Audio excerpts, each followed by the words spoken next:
Olá, tudo bem? Essa aqui é a jornada da leitura do livro de Isaías. Hoje é o dia do capítulo 39 e do capítulo 40. Meu nome é Eduardo, esse é o canal Somando Mentes e esse aqui é um projeto de estimular as pessoas a lerem mais a Bíblia, se alimentarem disso que é a essência, na verdade, da nossa vida. É muito mais que o alimento físico, porque isso transforma o nosso ser de dentro para fora e realmente nos traz vida. Então faça a tua parte, leia, porque aqui eu trago somente alguns versículos, um pequeno, mas muito pequeno pedaço daquilo tudo que está dentro desses capítulos que eu vou estar lendo. E eu tenho certeza que se você fizer a tua parte, Deus vai falar com você em pessoa um pouco mais sobre aquilo que Ele quer para você, sobre aquilo que Ele tem para você, que é totalmente sobrenatural e que você não imagina, nem olhos viram, nem ouvidos ouviram o que Deus preparou para o coração humano. Então faz o seguinte, tenha teu encontro com Deus na leitura da Bíblia e claro, não esquece, compartilhe esse vídeo para que outros também tenham. Mas para começar, vamos lá! Veja só, hoje os dois temas vão ser temas assim para balançar a tua vida, assim como balançou a minha, que fala assim, ó, quem se exaltará será envergonhado. Olha que pesado isso, não é? E também o Senhor vem. Agora é o alívio, não é isso? Mas vamos lá, vamos entender do que está falando então a palavra. Isaías capítulo 39, versículo 2 diz assim, ó, Ezequias recebeu bem os mensageiros e lhe mostrou toda a sua riqueza. Isso é, a prata, o ouro, as especiarias, os perfumes e todas as suas armas. Não houve nada nos seus depósitos ou qualquer outro lugar que Ezequias não mostrasse. Veja, se você está acompanhando a leitura que eu estou fazendo, essa leitura de todos os capítulos, você sabe que passou por um momento muito difícil de guerra esse rei, né, de Judá. E o importante é que Ezequias passou por tudo isso, fez a parte dele, buscou a Deus, incentivou o povo a fazer o mesmo e Deus deu o livramento. Ou seja, realmente ele estava estabelecendo um bom relacionamento com Deus. Mas, como acontece com a vida de algumas pessoas, talvez não aconteça com a sua, né? Mas, ou não aconteça com a minha, imagina, né? Acontece sempre com a vida do outro. De repente, ele deixou que o seu lado mais carnal aparecesse e ele começou a se exaltar. E daí veio um povo de um lugar bem distante e esse povo é lá da Babilônia. E se você sabe um pouquinho da Bíblia, você sabe que a Babilônia se tornou um grande reino, um grande império no passado, nessa época desse rei, e só que ele à custa de o quê? De dominar os povos. E por que aconteceu nesse caso especificamente, então, de Ezequias? Essa situação ele se expôs desnecessariamente, porque você viu ali que eu li que ele mostrou absolutamente tudo da vida dele. Qualquer similaridade com o momento que a gente vive é pura coincidência, tá bem? Que é aquele momento que, em geral, se busca mostrar o que se tem, até o que se não tem, e coloca em rede social, em mídia social e quer mostrar para todo mundo. A bem da verdade, a grande pergunta é, mostrar por quê? Mostrar para quem? Qual é o objetivo final? Qual é o fruto do nosso coração quando agimos dessa maneira? Sabe quando nós nos questionamos, talvez a maioria das nossas publicações, dos nossos posts, talvez nem acontecessem. Porque se ele tiver qualquer cunho, qualquer objetivo de causar talvez a inveja no próximo, nós não deveríamos estar postando. Porque foi exatamente isso que aconteceu. Esse povo Babilônia olhou tudo e falou, ok, vamos dominar esse povo. Mas por que isso? Porque Ezequias mostrou demais, Ezequias falou demais, Deus abençoou aquele povo, Deus prosperou aquele povo. Agora a pergunta é, por que ele tinha que mostrar isso? Por que a bênção que Deus dá para mim, dá para você, tem que ser mostrado? Com qual objetivo a gente faz isso? É para incentivar o outro. Será? Será que é isso mesmo? Se for, ok, fica em paz, tá tranquilo. Agora, se não for, se for para estimular no outro um sentimento ruim, não vamos fazer isso. Não vamos fazer por quê? Porque Deus não se agrada. Por um motivo bem simples. Faz essa comparação. Se você tivesse 2 filhos, você abençoasse um presente e você, enfim, entregasse para aquele filho, aquela filha, enfim, e de repente você visse ele utilizando isso para provocar inveja no irmão ou para gerar uma tristeza no outro irmão porque ele não recebeu aquilo que você deu para ele. Você ia gostar disso? Talvez você não gostasse, não é? Então se imagina, será que Deus gosta da nossa atitude hoje, de querer mostrar as coisas que Ele está nos dando, de repente para causar um sentimento ruim no nosso irmão, na nossa irmã? Bom, fica para pensar. Mas olha só, e daí você vai ver a consequência. Mas Du, não é bem assim. Não, então faz o seguinte, não é minha opinião, a gente não tem que dar opinião da Bíblia, a gente tem que ler entender e obedecer a Bíblia. Só, simples assim. Então vamos ver o que aconteceu no versículo 3 desse capítulo? Olha só, então o profeta Isaías foi falar com ele e perguntou, olha só, de onde vieram esses homens e o que foi que eles disseram? Ezequias, então, o rei, respondeu, eles vieram de um país que fica muito longe daqui, eles vieram da Babilônia. Foi isso que eu falei para você. E no versículo 4 desse capítulo, ele diz assim, o que foi que eles viram então no teu palácio? Perguntou Isaías, o profeta. O rei então respondeu, eles viram tudo, não houve nada nos depósitos que eu não lhes mostrasse. Olha só, sabe o que isso mostra? Mostra o que está lá em Mateus 23:12, orgulho. E fala assim, lá em Mateus 23:12, pois todo aquele que a si mesmo se exaltar vai ser humilhado, e todo aquele que a si mesmo se humilhar vai ser então exaltado. É pura verdade, foi isso que ele fez, por puro orgulho. Agora eu pergunto, ele precisava disso? Primeiro, porque toda a riqueza, toda a bênção, toda a vitória que eles tiveram, nem foi deles, foi Deus quem fez. Então quer saber? Será para dar glória para alguém? Era para dar glória para Deus, mas ele deu glória para quem? Para ele mesmo. E ele, nessa situação toda, ele se colocou numa situação bem difícil. Olha o versículo 5. Então Isaías disse ao rei, olha só, aqui vem as consequências.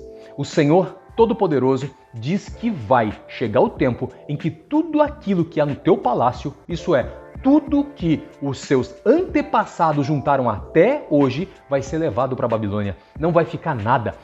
E alguns dos seus próprios filhos também vão ser levados como prisioneiros e feitos eunucos para trabalhar no palácio do rei da Babilônia. Olha a consequência desastrosa de um momento idiota, de um momento de orgulho que acabou com a vida dele. Será que não dava só para aproveitar, para usufruir de toda aquela bênção? Não, tem que provocar um sentimento o quê? De inveja num outro povo. E esse povo fez o quê? Não tem problema. Apareceu demais? Corta a cabeça. E foi isso, é o que o profeta está falando. E agora, nessa situação toda, o que nós aprendemos então?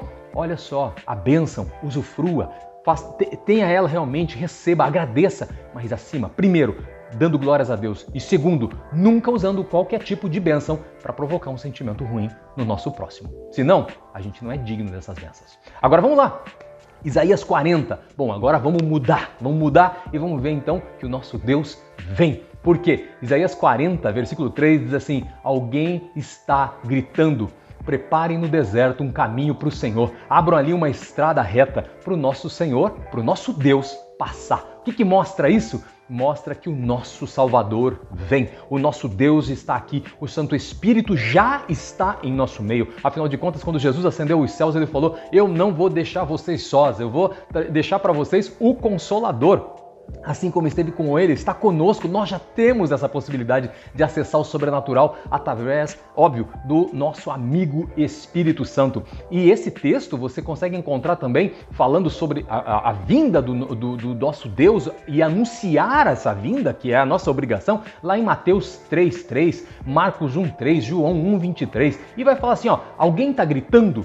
Isso está lá em Mateus 3:3. Diz assim, alguém está gritando? Preparem no deserto um caminho para o Senhor. Abram ali uma estrada para passar o nosso Deus. O nosso Deus vai passar. Isso aqui lembra uma figurinha muito conhecida no Novo Testamento, que é o João, o Batista, aquela voz que clama no deserto. E ele anunciava então a vinda do Salvador Jesus, assim como nós devemos anunciar hoje, porque o nosso Salvador vem, o nosso Salvador já está às portas. E nesse capítulo 40, versículo 5, nós lemos o seguinte, então o Senhor mostrará a sua glória e toda a humanidade vai ver. O próprio Senhor Deus prometeu que vai fazer isso. Olha só, tudo que a palavra do Senhor falou, já mostrou, já revelou, você vai encontrar que se cumpriu. Você vai dizer, mas tem muita coisa que não se cumpriu.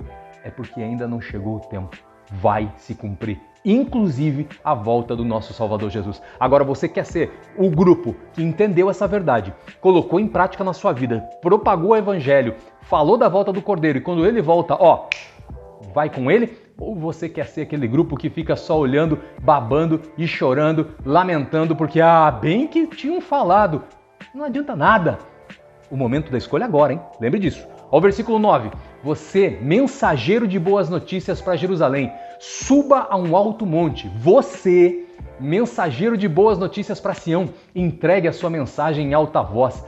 Fale sem medo com as cidades de Judá e anuncie bem alto: o seu Deus está chegando. Quem é você? Você é você sou eu, você é todos nós que cremos na volta do nosso Salvador Jesus, que sabemos que o Senhor Deus vive e que o Espírito está entre nós. Então essa é a nossa responsabilidade. O versículo 10 vai dizer assim, o Senhor Deus vem vindo cheio de força. Com o seu braço poderoso, ele conseguiu a vitória e ele traz consigo o povo que ele salvou. Quem que é esse povo? Eu e você.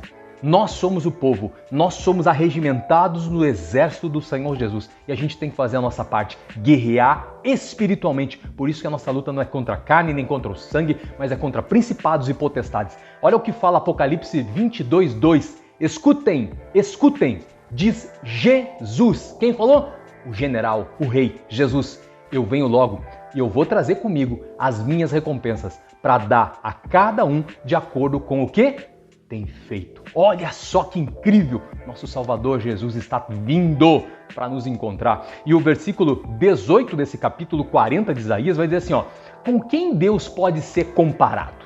Com o que ele se parece? E o 19 complementa, ele não é como imagem feita por um artista que um ourives reveste de ouro.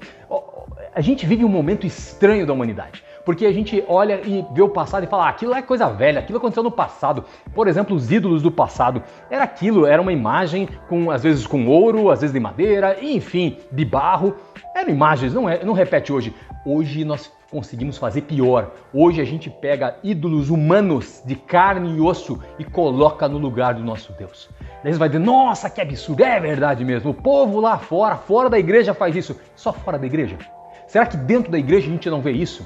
Quando a gente vai para a igreja, às vezes, visando encontrar ou adorar pessoas em alguma situação, em alguma condição que você acha que ali é uma figura proeminente, o que nos leva a entrar dentro de uma igreja hoje em dia?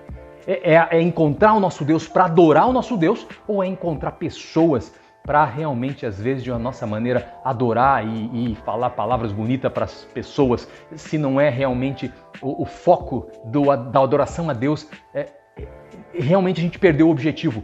Por isso que Marcos 12:24, ele vai falar o seguinte, Jesus respondeu, como vocês estão errados, não conhecendo nem as Escrituras Sagradas, nem o poder de Deus. E por que eu estou lendo isso? Porque Êxodo 24 vai dizer o seguinte, não façam para vocês imagens e não as adorem. Isso faz parte dos 10 mandamentos. Todo cristão tem que conhecer os 10 mandamentos. E aí eu vou além. Todo aquele que adora a Deus tem que conhecer os 10 mandamentos. Afinal de contas, a gente está falando do Antigo Testamento. Agora, nesse contexto aqui, o conhecer é mais do que só conhecer, é praticar. Então, Deus não divide sua glória com ninguém. Então, não há ídolos que Deus vá abrir uma brecha dizendo, não, ele pode, esse não pode. Deus não é ídolo, Deus é Deus. Jesus não é ídolo, Jesus é Deus. Espírito Santo não é ídolo, é Deus. E nós devemos fazer com que a nossa adoração dentro da igreja, fora da igreja, seja só para a Trindade. Não há pessoas, não há coisas que podem substituir. Se algo está substituindo, nós estamos em pecado. Se algo está substituindo o nosso coração, então quer saber? Já estamos condenados. E por conta do quê? Por conta de que a gente não conhece as Escrituras. Foi o que eu acabei de ler agora em Marcos 12:24. E quem falou isso? Só foi Jesus. Agora, olha só o que o versículo 29 do capítulo 40, então, de Isaías fala. Aos cansados, o Senhor dá forças. Ele enche de energia, então, os fracos. Então, se você está fraco, cansado e está vendo que, nossa, então é por isso que eu estou errando, olha, fica tranquilo, fica tranquila. Deus, o nosso Senhor Jesus, o nosso amigo Espírito Santo está aqui para renovar as nossas forças e nos tirar, então, dessa condição. Nós adoramos somente a Deus e nunca a ídolos, senão a gente não é cristão verdadeiro. A gente é cristão fake, ou seja, falso. E olha o versículo 30. Até os jovens se cansam, os moços tropeçam e caem. O versículo 31 vai dizer assim, mas os que confiam no Senhor, esses recebem novas forças. Eles voam nas alturas como as águias. Eles correm e não perdem as suas forças. Eles andam e eles não se cansam. Mas isso está reservado, todo esse conjunto de bênção que eu li para você agora, bênçãos na verdade, está no plural isso. Afinal de contas, você percebe aqui que você, só por confiar em Deus, você recebe novas forças, você voa muito mais alto do que águias, você corre e não perde suas forças, você anda e você não se cansa. Não importa a idade, porque ele fala até os jovens se cansam, mas quem está no Senhor, não. Então, que o Senhor seja o centro da sua vida e que ele possa preencher todas as áreas. Joga fora todos os ídolos, enterra esses ídolos e começa a buscar a Deus onde quer que você esteja. Agora, óbvio, nem preciso falar, dentro da casa do Senhor só tem um que é rei, só tem um que deve ser adorado, o nome dele é Jesus. Faça a sua parte. Busca o Senhor Jesus, entrega a tua alma ao Senhor, confessa a Ele como Senhor e Salvador da sua vida, joga os seus pecados fora, começa uma nova caminhada. Ele vai te ajudar. Estamos todos nessa caminhada da vida, aqui no peito escrito em construção, porque somos todos pecadores, carecemos sempre da glória do Senhor. Então, Deus abençoe tua vida, Deus abençoe sua família, leia a Bíblia, se liberte e compartilhe esse vídeo para que mais pessoas sejam abençoadas como você está sendo agora através da palavra, porque é ela que importa. Grande abraço, até o próximo vídeo. Tchau!